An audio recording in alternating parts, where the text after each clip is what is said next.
La gallina degollada de Horacio Quiroga. Todo el día, sentados en el patio en un banco, estaban los 4 hijos idiotas del matrimonio Mazzini Ferraz. Tenían la lengua entre los labios, los ojos estúpidos y volvían la cabeza con la boca abierta. El patio era de tierra, cerrado al oeste por un cerco de ladrillos. El banco quedaba paralelo a él, a 5 metros, y allí se mantenían inmóviles, fijos los ojos en los ladrillos. Como el sol se ocultaba tras el cerco, al declinar, los idiotas tenían fiesta. La luz enceguecedora llamaba su atención al principio.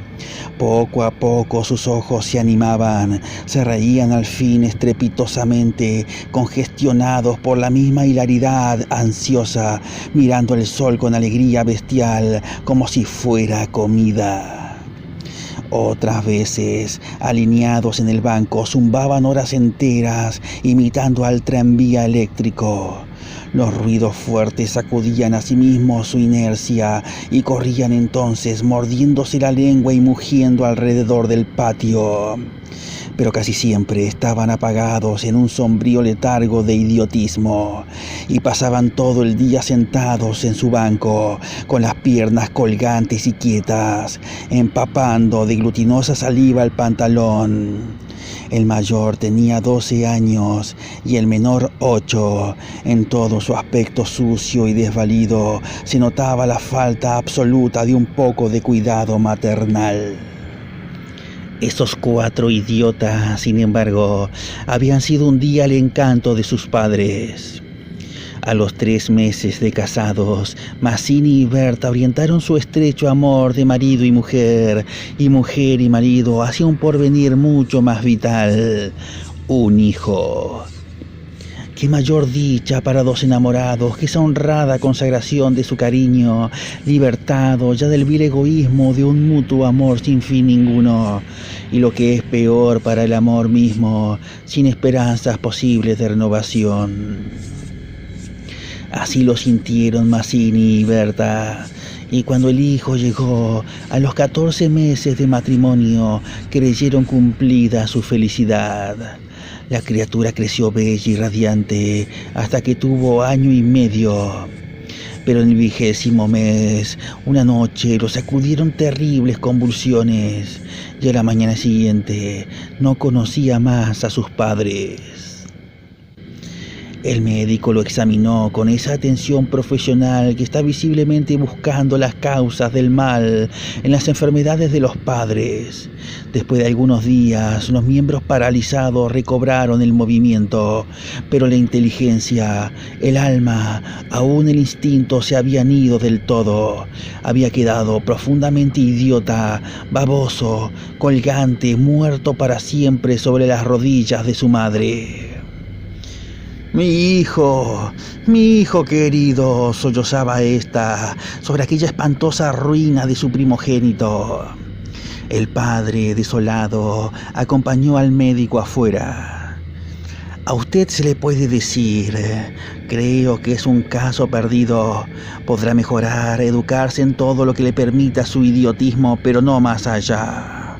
Sí, asentía Mazzini, pero dígame, ¿usted cree que es herencia? En cuanto a la herencia paterna, ya le dije lo que creía cuando vi a su hijo. Respecto a la madre, hay allí un pulmón que no sopla bien, no veo nada más, pero hay un soplo un poco rudo, hágala examinar bien. Con el alma destrozada de remordimiento, Mazzini redobló el amor a su hijo. El pequeño idiota que pagaba los excesos del abuelo tuvo asimismo que consolar, sostener sin tregua a Berta, herida en lo más profundo por aquel fracaso de su joven maternidad. Como es natural, el matrimonio puso todo su amor en la esperanza de otro hijo. Nació y su salud y limpidez de risa reencendieron el porvenir extinguido. Pero a los 18 meses las convulsiones del primogénito se repetían y al día siguiente amanecía idiota. Esta vez los padres cayeron en honda desesperación. Luego su sangre, su amor estaban malditos, su amor sobre todo. 28 años él, 22 ella, y toda su apasionada ternura no alcanzaba a crear un átomo de vida normal. Ya no pedían más belleza e inteligencia como en el primogénito, pero un hijo como todos. Del nuevo desastre brotaron nuevas llamaradas del dolorido amor, un loco anhelo de redimir de una vez para siempre la santidad de su ternura. Sobrevinieron mellizos y punto por punto se repitió el proceso de los dos mayores. Mas por encima de su inmensa amargura quedaba Mazzini y Berta gran compasión por sus 4 hijos. Hubo que arrancar del limbo de la más honda animalidad, no ya de sus almas, sino el instinto mismo abolido. No sabían deglutir, cambiar de sitio, ni aún sentarse. Aprendieron al fin a caminar, pero chocaban contra todo, por no darse cuenta de los obstáculos. Cuando los lavaban, mugían hasta inyectarse de sangre el rostro. Animábanse solo a comer, o cuando veían colores brillantes u oían truenos. Se reían entonces, echando afuera la lengua y ríos de baba radiante de frenesí bestial. Tenían, en cambio, cierta facultad imitativa, pero no se pudo obtener nada más.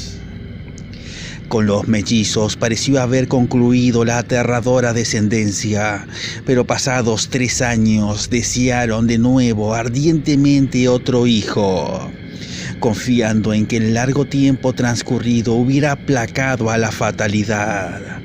No satisfacían sus esperanzas, y en ese ardiente anhelo que se exasperaba en razón de su infructuosidad se agriaron.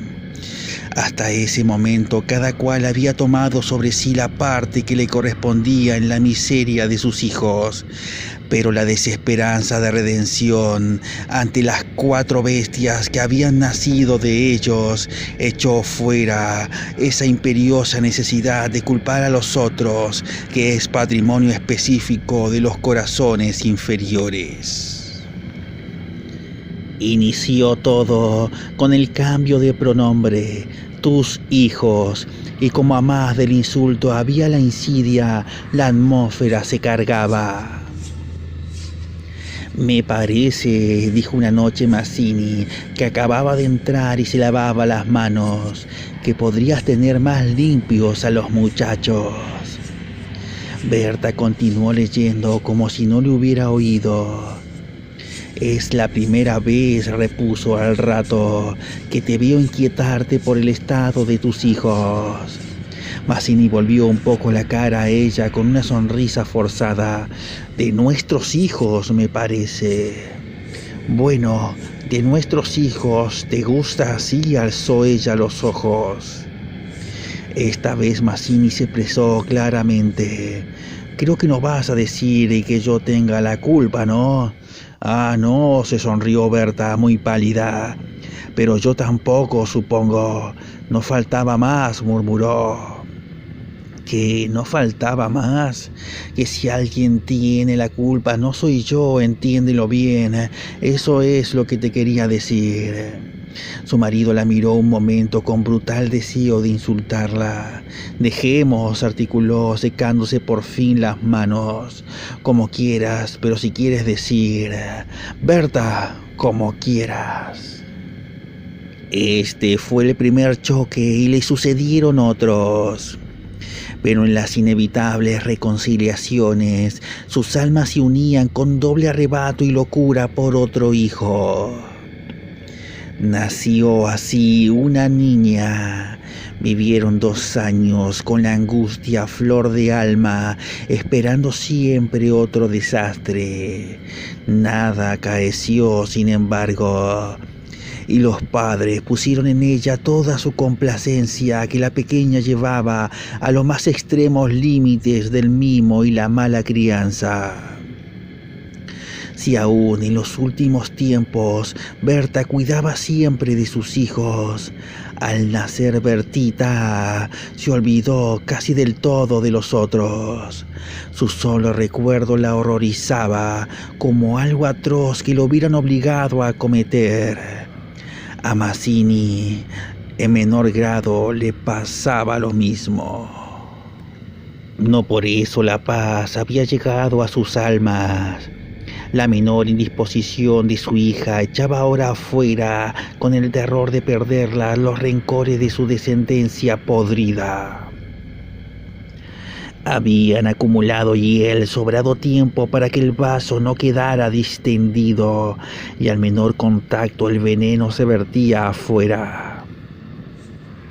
Desde el primer disgusto emponzoñado habíanse perdido el respeto, y si hay algo a que el hombre se siente arrastrado con cruel fruición, es cuando ya se comenzó a humillar del todo a una persona. Antes se contenían por la mutua falta de éxito. Ahora que éste había llegado, cada cual atribuyéndolo a sí mismo, sentía mayor la infamia de los 4 engendros que el otro habíale forzado a crear. Con estos sentimientos no hubo ya para los 4 hijos mayores afecto posible. La sirvienta los vestía, les daba de comer, los acostaba con visible brutalidad, no los lavaban casi nunca, pasaban todo el día sentados frente al cerco, abandonados de toda remota caricia. De este modo Bertita cumplió 4 años, y esa noche, resultado de las golosinas que era a los padres absolutamente imposible negarle, la criatura tuvo algún escalofrío y fiebre, y el temor a verla morir o quedar idiota tornó a reabrir la eterna llaga. Hacía 3 horas que no hablaban, y el motivo fue, como casi siempre, los fuertes pasos de Mazzini. ¡Mi Dios! ¿No puedes caminar más despacio? ¿Cuántas veces? Bueno, es que me olvido. Se acabó. No lo hago a propósito. Ella se sonrió desdeñosa. No te creo tanto. Ni yo jamás te hubiera creído tanto a ti, tisiquilla. ¿Qué? ¿Qué dijiste? Nada. Sí, te oí algo. Mira, no sé lo que dijiste, pero te juro que prefiero cualquier cosa a tener un padre como el que has tenido tú. Mazzini se puso pálido. Al fin, murmuró con los dientes apretados. Al fin, víbora, has dicho lo que querías. Sí, víbora, sí, pero yo he tenido padres sanos, ¿oyes? Sanos. Mi padre no ha muerto de delirio. Yo hubiera tenido hijos como los de todo el mundo. Esos son hijos tuyos, los 4 tuyos. Mazzini explotó a su vez. Víbora tísica, eso es lo que te dije, lo que te quiero decir. Pregúntale al médico quién tiene la mayor culpa de la meningitis de tus hijos, mi padre o tu pulmón picado, víbora. Continuaron cada vez con mayor violencia, hasta que un gemido de Bertita selló instantáneamente sus bocas. A la 1 de la mañana, la ligera indigestión había desaparecido, y como pasa fatalmente con todos los matrimonios jóvenes que se han amado intensamente una vez siquiera, la reconciliación llegó, tanto más efusiva cuanto hirientes fueran los agravios. Amaneció un espléndido día, y mientras Berta se levantaba escupió sangre. Las emociones y mala noche pasada tenían sin duda gran culpa. Mazzini la retuvo abrazada largo rato, y ella lloró desesperadamente, pero sin que ninguno se atreviera a decir una palabra. A las 10 decidieron salir después de almorzar. Como apenas tenían tiempo, ordenaron a la sirvienta que matara una gallina. El día radiante había arrancado a los idiotas de su banco.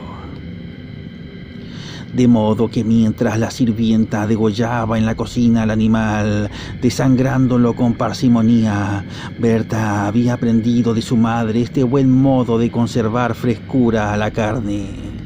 Creyó sentir algo como respiración tras ella. Se volvió y vio a los 4 idiotas con los hombros pegados uno a otro, mirando estupefactos la operación. Rojo, rojo. Señora, los niños están aquí en la cocina. Berta llegó, no quería que jamás pisaran allí, y ni aún en esas horas de pleno perdón, olvido y felicidad reconquistada podía evitarse esa horrible visión, porque naturalmente cuando más intensos eran los raptos de amor a su marido e hija, más irritado era su humor con los monstruos. ¡Que salgan, María! ¡Échelos! ¡Échelos!, le digo. Las 4 pobres bestias, sacudidas, brutalmente empujadas, fueron a dar a su banco. Después de almorzar, salieron todos. La sirvienta fue a Buenos Aires y el matrimonio a pasear por las quintas. Al bajar el sol volvieron, pero Berta quiso saludar un momento a sus vecinas de enfrente. Su hija aprovechó por escaparse enseguida hacia la casa. Entretanto, los idiotas no se habían movido en todo el día de su banco. El sol había traspuesto ya el cerco, comenzaba a hundirse, y ellos continuaban mirando los ladrillos, más inertes que nunca. De pronto, algo se interpuso entre su mirada y el cerco. Su hermana, cansada de 5 horas paternales, quería observar por su cuenta. Detenida al pie del cerco, miraba pensativa la cresta. Quería trepar, eso no ofrecía duda. Al fin se decidió por una silla desfondada, pero faltaba aún. Recurrió entonces a un cajón de querosén y su instinto topográfico la hizo colocar vertical el mueble, con lo cual triunfó. Los 4 idiotas, la mirada indiferente, vieron cómo su hermana lograba pacientemente dominar el equilibrio y cómo en puntas de pie apoyaba la garganta sobre la cresta del cerco entre sus manos tirantes. La vieron mirar a todos lados y buscar apoyo con el pie para alzarse más. Pero la mirada de los idiotas se había animado. Una misma luz insistente estaba fija en sus pupilas.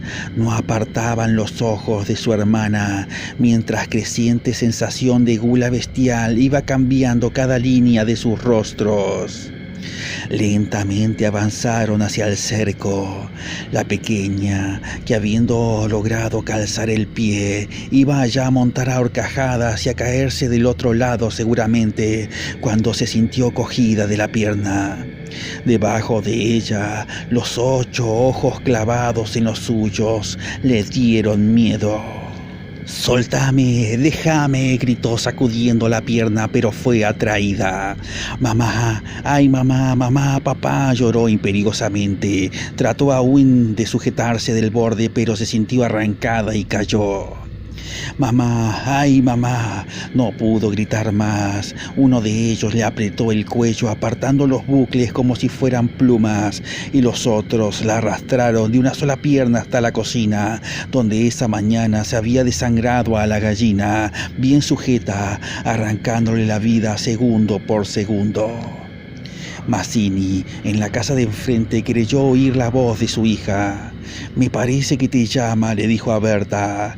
Prestaron oído, inquietos, pero no oyeron más. Con todo, un momento después se despidieron, y mientras Berta iba a dejar su sombrero, Mazzini avanzó en el patio. «Bertita». Nadie respondió. «Bertita», alzó más la voz ya alterada, y el silencio fue tan fúnebre para su corazón siempre aterrado que la espalda se le heló de horrible presentimiento. Mi hija, corrió ya desesperado hacia el fondo, pero al pasar frente a la cocina vio en el piso un mar de sangre. Empujó violentamente la puerta entornada y lanzó un grito de horror.